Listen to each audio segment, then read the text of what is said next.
Hello, this is Jason. I'm just taking a quick walk to the post office. And this is Walk and Talk with Jason. I'm back once again, stomping on the streets of Round Rock. Right at sunset. Might be able to see a little view of sunset over there. And I got the Action 5 on my chest. We're going to see how well it does. I'm pretty sure I'm returning my other Pocket 3. I mean, it's a great camera, but I might get it again. We'll see. But for now, I have the Action 5. And I do need an Action 5 for any time that I go to a place with water, because the Pocket 3 is not waterproof. So if I'm going to get some awesome ocean shots, then I'm going to need, let's see, I'm going to need this Action 5 Pro. I don't know why the screen's going off on my Pocket 3. I thought I'd turn that off. Whatever. Where is the sun? Should be over there. Well, we're going to see how it did. Last time when I had the Action 4, especially low light, which we will be in some low light situations, you just get all the electronic image stabilization blurs. Like every footstep I'd take would blur, especially looking at like these car lights and stuff like that. So I don't like that this thing keeps going off.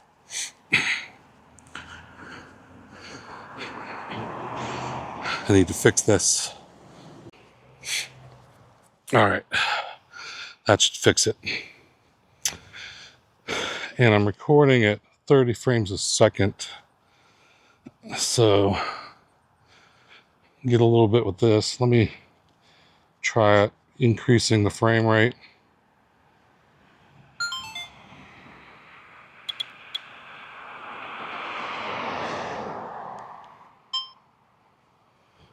All right, now the Action 5 is at 60 frames a second. Maybe with a higher frame rate, we won't get the blurs.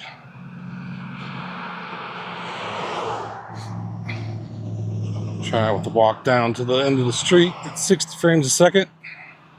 Then we could even test out 120. But I think the more frames a second might actually be worse for low light.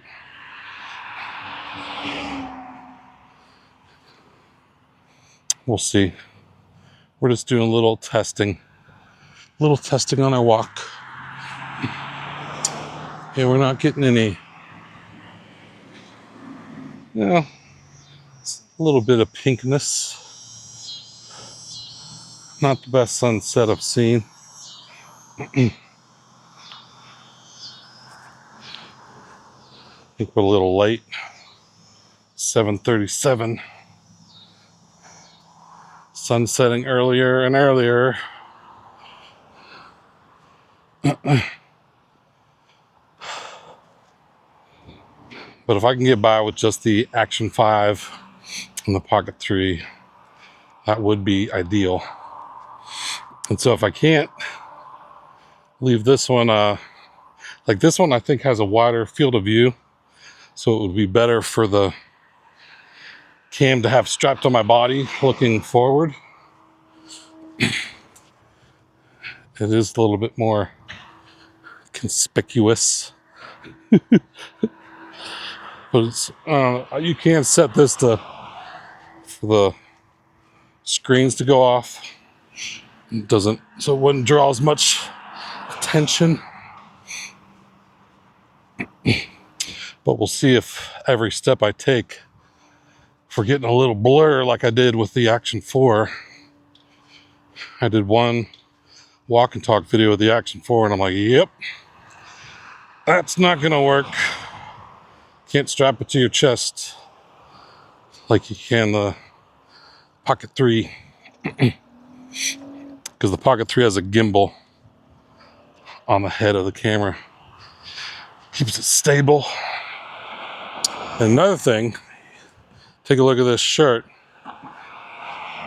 You should probably see a lot of it. This is the first you're seeing of this shirt, but you're gonna see a lot of it because it's a 100% merino wool shirt, and it's not super sheer. I got probably 6 different merino wool shirts, mostly from Amazon, but all different brands from different companies, and most of them are like as thin as pantyhose. I mean, they're just so that you hold them up to the light or like a window and you can see right through them. Really is like thin as pantyhose. This shirt, I don't know, like you could probably still see through it a little, see the sheerness. That's like nothing compared to those other ones. It was like pantyhose. It's really all I could compare it to. So sheer. I imagine they would be very cool because there's really nothing to them. But I tried different blends too. Some was like, 12% nylon. One was 20% like lyocell, which is like a fabric made out of wood. They pulverize wood and make fabric out of it, and it's actually supposed to be pretty cooling. That was a Smart Wool shirt. And Smart Wool, what was some of the other?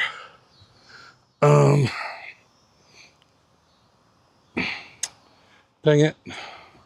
Can't remember the names of them all. There's like Merino Tech, Merinovation. Some of them were just like some Chinese brands.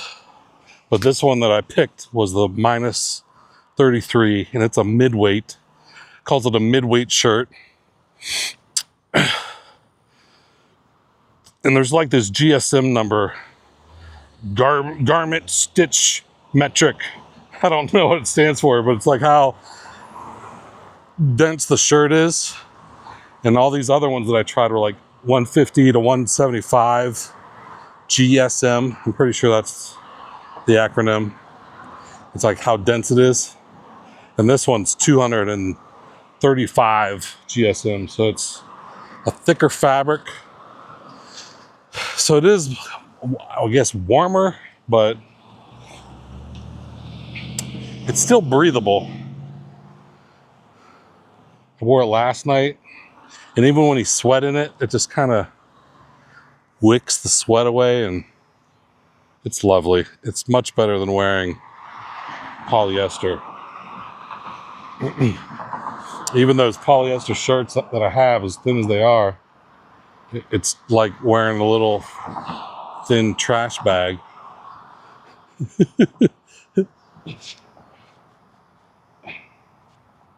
Got a bunch of pipes laid in here. Guess they're gonna have to redo the sewer when they move it over. Can't have a sewer in the middle of the road.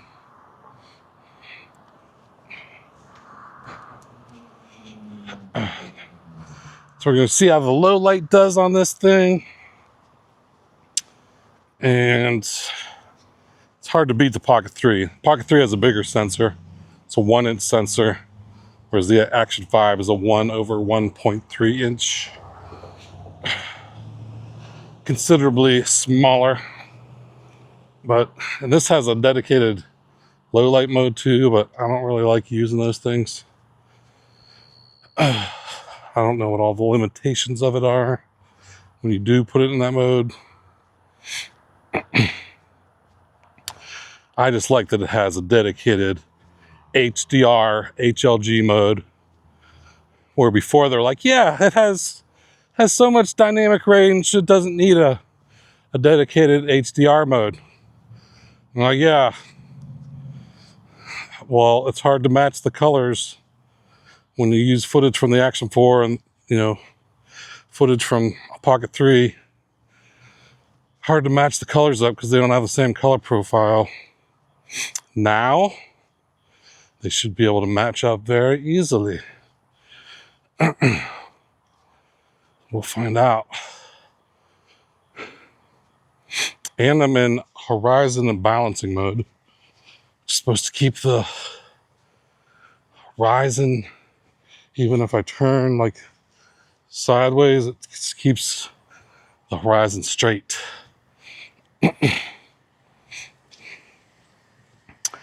At the sacrifice of a little bit of a narrower image. But I think this is like 15 millimeter equivalent,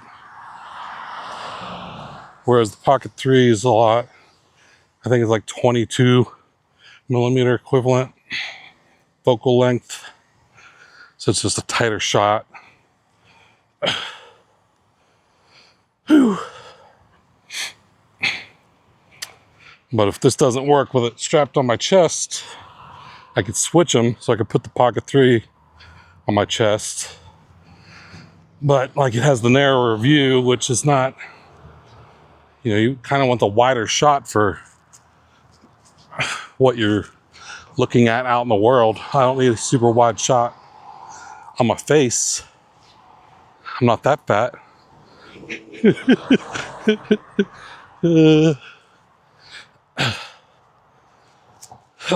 But I could switch the roles, especially now since the Action 5 has this framing mode where it'll keep you in the center of the shot. So I really wouldn't have to pay attention to, like with the Pocket 3, it has tracking, so I can move the camera around and it keeps it right in the center. So the Action 5 has something similar, whereas the Pocket 3 is doing it with the gimbal, aiming it. This one's just like reframing the shot digitally to keep you in the frame. We'll see if it works. And this is pretty low light conditions.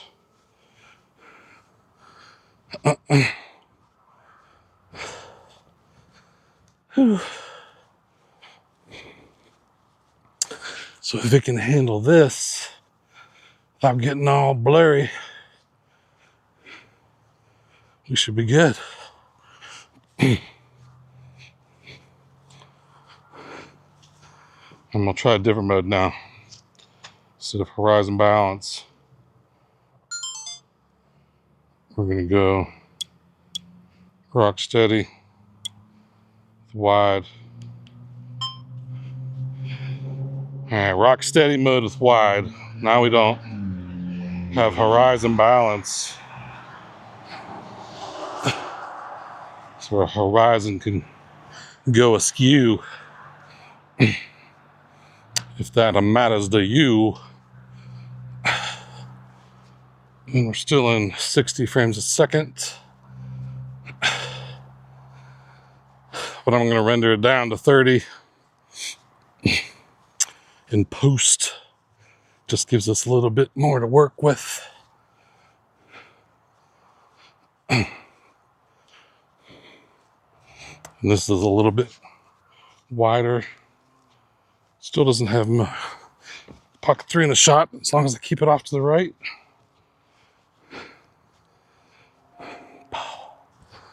Nice. Nice. Here's our sunset views.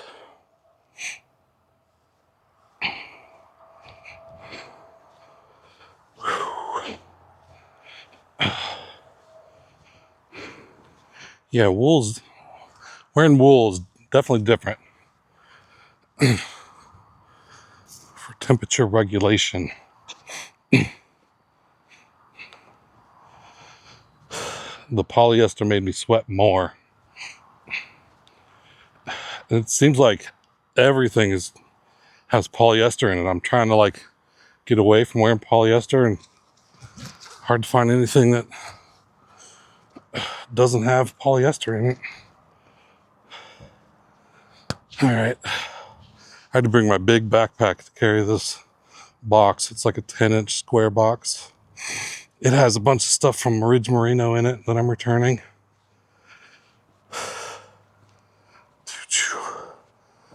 All right. Chop it off. Hello.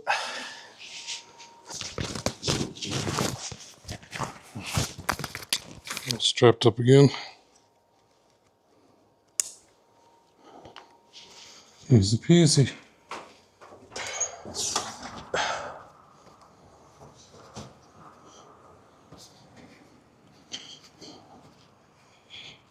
All right. You see, I think horizon balancing is valuable, especially in those situations. Let's try another mode.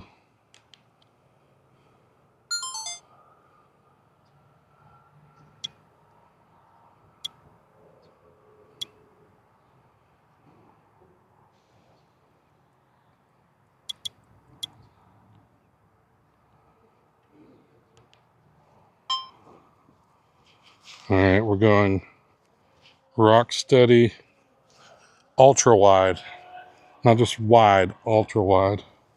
Let's see where a little sunset views over there.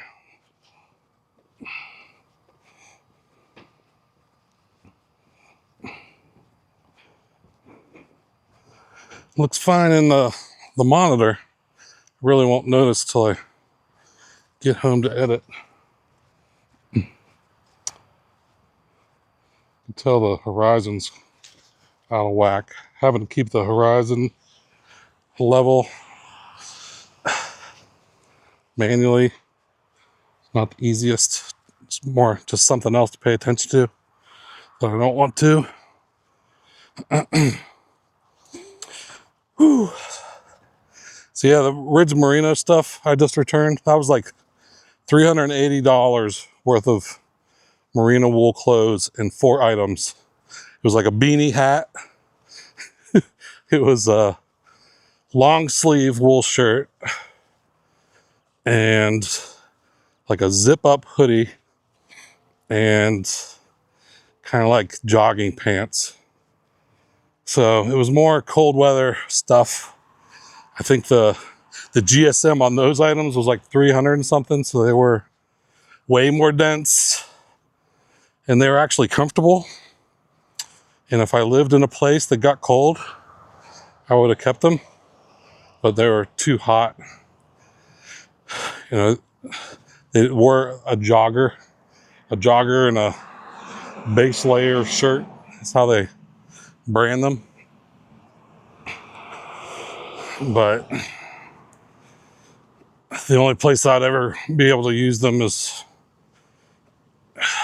Ohio, and I'm going to Bangkok for Christmas this year, so I'm not even going to be there for the coldest month. So not something I need right now, but they were very nice. If you live in a cold climate, check them out. I am still wearing the Ridge Merino undies. And they have like a 90-day return policy, which is very generous. And as long as you don't like tear them up, you can return them whenever. So far, I've returned everything but the undies. The shirts I ordered from them were too sheer too, which seems like to be that's just how you wear wool shirts. I guess people probably just wear wool shirts underneath other things just to wick sweat away. And you could wear a polyester shirt over top of it. Keep the polyester from touching your skin. I don't know. Or if you're just all muscular and want to show every little detail of your chiseled body, wear a nice thin merino wool shirt. It'll show it off. I'm trying to hide the details of my body at the moment. This is all pretty low light. Definitely be a good test of the low light abilities of our new Action 5 and the ability of its optical image stabilization.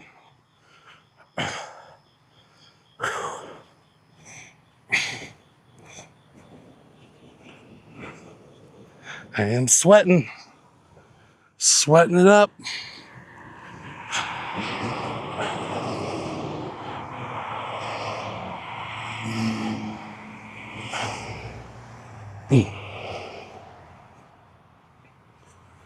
So I've narrowed in on the shirt that I'm gonna rotate. This is all just like hand wash and sink stuff. This is all gonna be like my travel gear, but it's probably gonna become more of my everyday gear here too. Because these shirts are so nice. Why wouldn't I want to wear them all the time?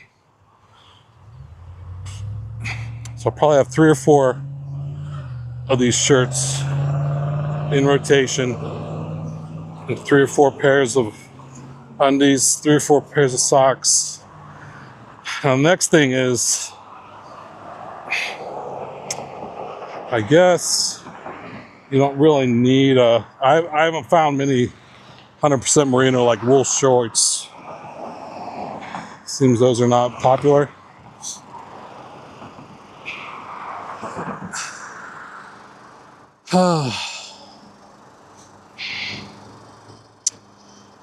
I have seen some like wool pants, but those are like dressy. I don't know if I'm going to be able to get 100% wool wardrobe.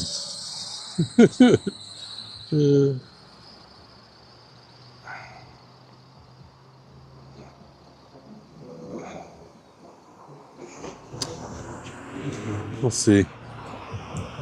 Still got some time to figure out. Like even if I'm wearing some polyester shorts, you got a barrier with some wool underwear between you and the shorts. So you don't have direct skin on skin. Or not skin on skin, but polyester on skin. Oy. But everything like the active wear, anything that's like sports wear, it's all polyester stuff. Plastic. Bunch of plastic.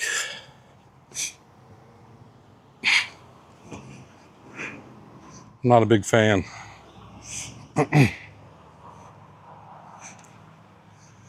Oh.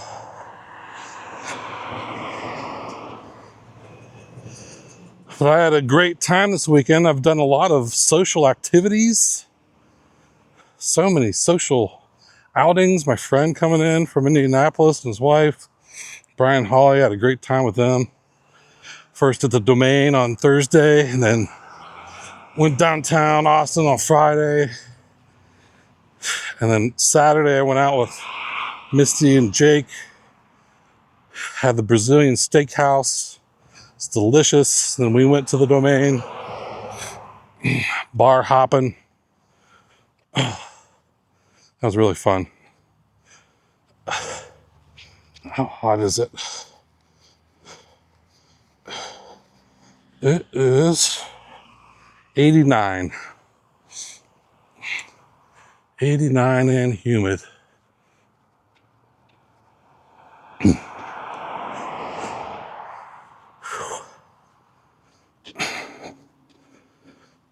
Yeah. Had a busy week. We also had 2 lunch outings. Went out with EJ, Vincent, and Luis to Mighty Fine Burger. Posted that video on eating with Jason. And then the next day went to Torchy's Tacos with Jerry, Ron, Jason, and Erwin. So social. So many social activities. Becoming a social butterfly. Does make things more fun when people want to go out and do stuff.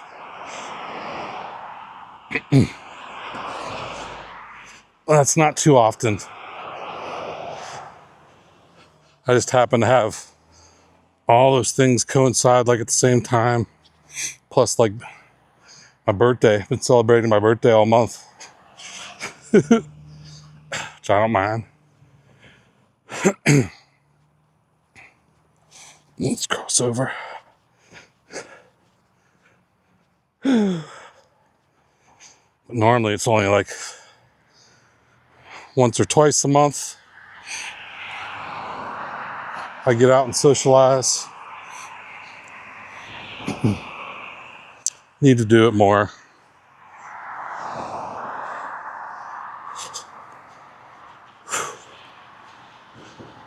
But it can be expensive.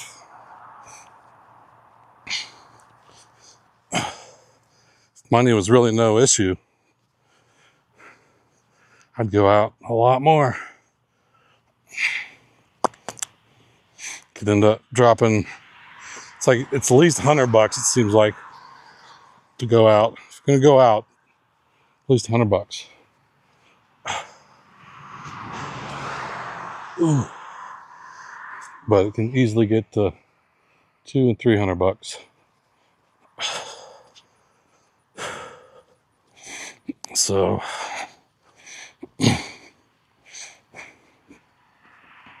can add up if you're doing that too often. Oh.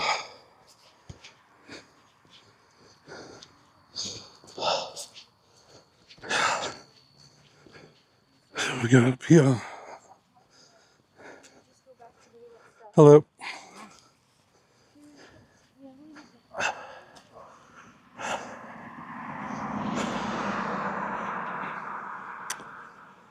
I did a lot of walking just downtown Austin around the Domain.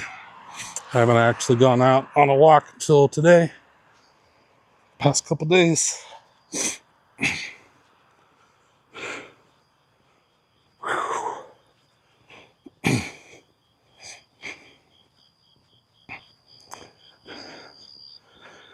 have to take a proper long walk in this shirt, see how it does.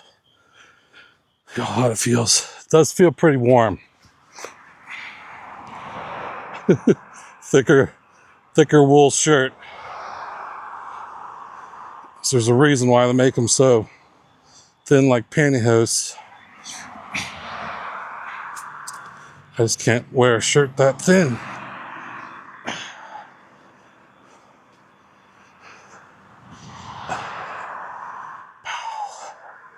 That's the style. And skinny jeans, that's the style too. Paint some jeans on your legs. That's not my style. I come from the baggy days, the baggy 90s days.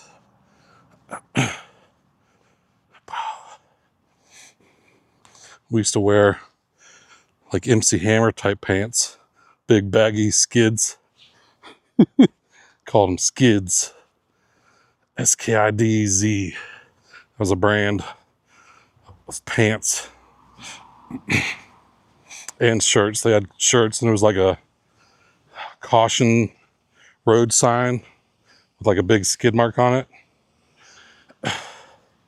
That was their logo. That was the cool clothes to wear. back in like early 90s. MC Hammer made it popular. Can't touch this.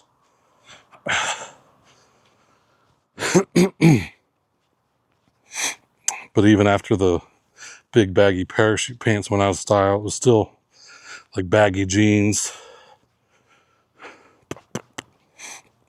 were way more popular. Now it's like spandex jeans. So I guess we'll see which one of these views was better. I think horizon balancing is